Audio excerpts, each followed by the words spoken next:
Well, right now, Hartford police are leading a procession to the Excel Center for a celebration of life in honor of fallen detective Bobby Garten. Channel 3 Eyewitness News reporter Olivia Schuler is live outside where that procession just started moments ago. Olivia. Caitlin, the procession was just a few minutes ago here out front of Hartford Police Department on High Street.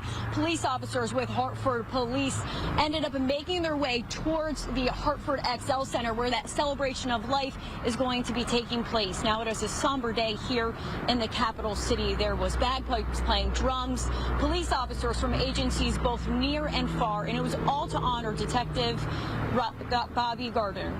Now we want to tell you that the celebration of life starts at 10 this morning and is open to the public. Detective Bobby Garten started his career at Hartford PD in 2015, 8 years ago. Law enforcement was a path set before him. He was a second-generation Hartford police officer. Those who knew Detective Garten say he loved his job in the city of Hartford.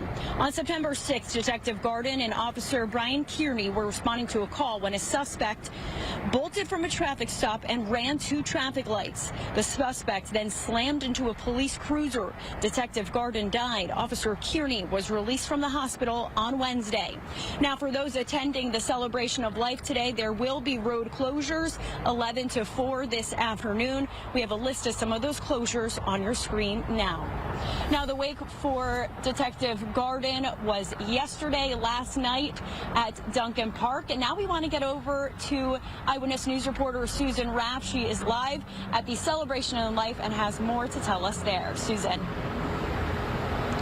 Olivia, it is a very sad day in the city of Hartford. As you mentioned, the procession will be arriving here shortly at the Excel Center. We have seen law enforcement from across the state and across the region to pay their respects to Officer Bobby Garten. As you mentioned, he was only 34 years old. He was with the police department for 8 years.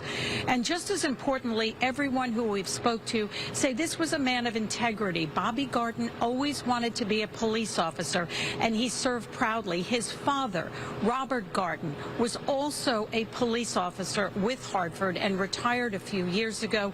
So you can imagine how very, very sad this is for their family. Last night was a chance for family and friends and the community to go to the Yard Goats Stadium. And in fact, Dunkin' Donuts Park and the Yard Goats, Bobby Garten loved the Yard Goats. And it was a chance for people to come out. Here again, this funeral, we are expecting thousands of people because this was an officer who was very well liked. Bobby Garten also grew up in Wethersfield, and after the funeral there will be a burial service at Village Cemetery. This is a private burial only for invited guests and family, but this funeral here at the Excel Center, we are expecting a very large crowd because people are very, very upset about what has happened to this officer whose life was cut short. We are live in Hartford. Susan Raff, Channel 3 Eyewitness News. All right, Susan, thank you. And if you are not able to make it to the celebration of life today, but you'd like to watch it, pay your respects, beginning in less than an hour here. We're going to air it right here on Channel 3 at 10 o'clock for you. We'll also stream it live on WFSB Plus and on the Wax as well.